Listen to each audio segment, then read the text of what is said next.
నెలకు 5,000 రూపాయల గౌరవ వేతనాన్ని ప్రభుత్వం ప్రకటిస్తూ ఉంది అధ్యక్ష. అదేవిధంగా అధ్యక్ష, పట్టణ స్థానిక సంస్థల ప్రతినిధులు ఎవరుతున్నారో మేయర్ గారికి ప్రస్తుతం 14,000 రూపాయల గౌరవ వేతనం ఉంది అధ్యక్ష. దాన్ని నెలకు 50,000 రూపాయలకు పెంచుతూ ప్రభుత్వం సవరించింది అధ్యక్ష. డిప్యూటీ మేయర్ గారికి 8,000 రూపాయలు ఉంది అధ్యక్ష ప్రస్తుతం. దాన్ని 25,000 రూపాయలకు పెంచడం జరిగింది అధ్యక్ష. కార్పొరేటర్లకు, మున్సిపల్ కార్పొరేషన్లో ఉండేటువంటి కార్పొరేటర్లకు ప్రస్తుతం నెలకు 4,000 రూపాయల గౌరవ భృతి ఇస్తూ ఉన్నారు. దాన్ని 6,000 రూపాయలకు పెంచడం జరుగుతూ ఉంది అధ్యక్ష.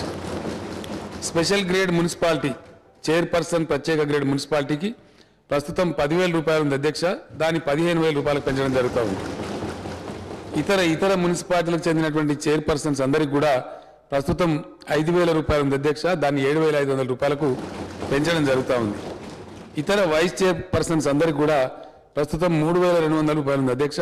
దాన్ని 5,000 రూపాయలకు పెంచడం జరుగుతూ ఉంది. కౌన్సిలర్లు ప్రత్యేక గ్రేడ్ వాళ్లకు ఇప్పుడు 2,200 రూపాయలు ఉంది అధ్యక్ష. దాన్ని 3,500 రూపాయలకు పెంచడం జరుగుతూ ఉంది. ఇతర కౌన్సిలర్లందరికీ కూడా ప్రస్తుతం 1,800 రూపాయలు ఉంది అధ్యక్ష. ఒక 700 జోడించి దాన్ని 2,500కు పెంచడం జరుగుతూ ఉంది అధ్యక్ష. ఇందుకు సంబంధించి రాబోయే ఆర్థిక సంవత్సరం నుండి అంటే 1 ఏప్రిల్ నుంచి అధ్యక్ష పెరిగిన గౌరవ వేతనాలను అమలు చేయడానికి ప్రభుత్వం అవసరమైన ఆదేశాన్ని వెంటనే జారీ చేస్తుంది అధ్యక్ష.